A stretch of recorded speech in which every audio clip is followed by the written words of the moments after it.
नमस्कार. महासागरच्या खरीखरीमध्ये मी ऐश्वर्या शिंदे आपलं स्वागत करते. इंडिया आघाडीची काल बैठक झाली. त्या बैठकीत आघाडीतील सर्व घटक पक्ष हजर होते. भारतीय जनतेने जो निर्णय दिला त्यात कुणालाच बहुमत दिलेले नाही. भारतीय जनता पक्षास जेवढ्या जागा मिळाल्या आहेत जवळपास तेवढ्या जागा इंडिया आघाडीलाही मिळाल्या आहेत. भाजपने किंवा मोदी साहेबांनी पटापट बैठक बोलावून एनडीएतील सर्व घटक पक्षांना आपल्यासाठी समर्थन मागितले आणि घटक पक्षांनी ते दिले. यातील गोम अशी आहे की आधी भाजपच्या खासदाराची बैठक होऊन त्यात आपला नेता निवडणे ही महत्वाची बाब होती. भाजपच्या अंतर्गत नेता निवडीनंतर मग घटक पक्षांचे समर्थन मागायला हवे होते. पण कालच्या बैठकीत भारतीय जनता पक्षाने आधी समर्थन मिळवले आणि आता उद्या खासदारांची बैठक आहे. तिकडे इंडिया आघाडीने आपण विरोधी पक्षात बसू असा निर्णय एकमताने घेतलाय. काँग्रेस अध्यक्ष मल्लिकार्जुन खरगे यांनी संविधान वाचवण्यासाठी ज्यांना ज्यांना आपल्याकडे यायची इच्छा आहे त्यांच्यासाठी आपले दरवाजे खुले आहेत असं सांगितलंय.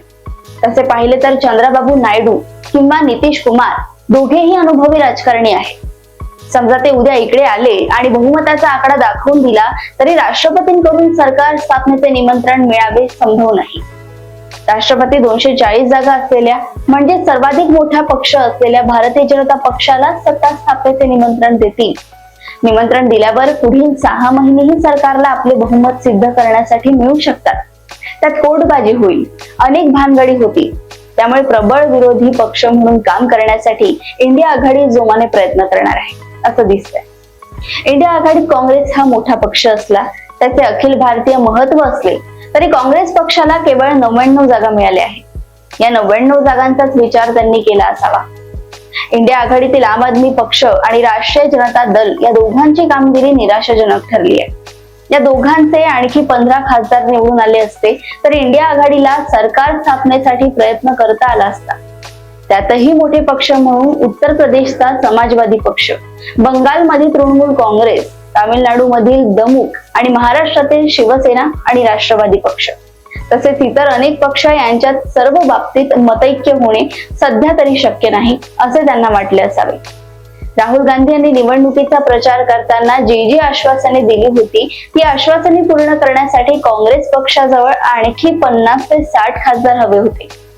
या सर्व परिस्थितीत सत्ता स्थापनेचा द्राविडी प्राणायाम करण्यापेक्षा मोदीजींना इतर पक्षांची मदत घेऊन सरकार स्थापन करू द्यावे आणि आता हुकुमी सत्ता हाती नसल्यामुळे तडजोड झालेले मोदी साहेब कसे वागतात हे पाहावे असा विचार झाला असावा.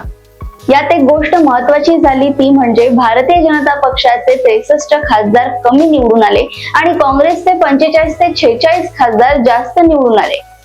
याबरोबरच इतर घटक पक्ष सुद्धा काँग्रेसच्या झंझावाती प्रचाराने लाभान्वित झाले.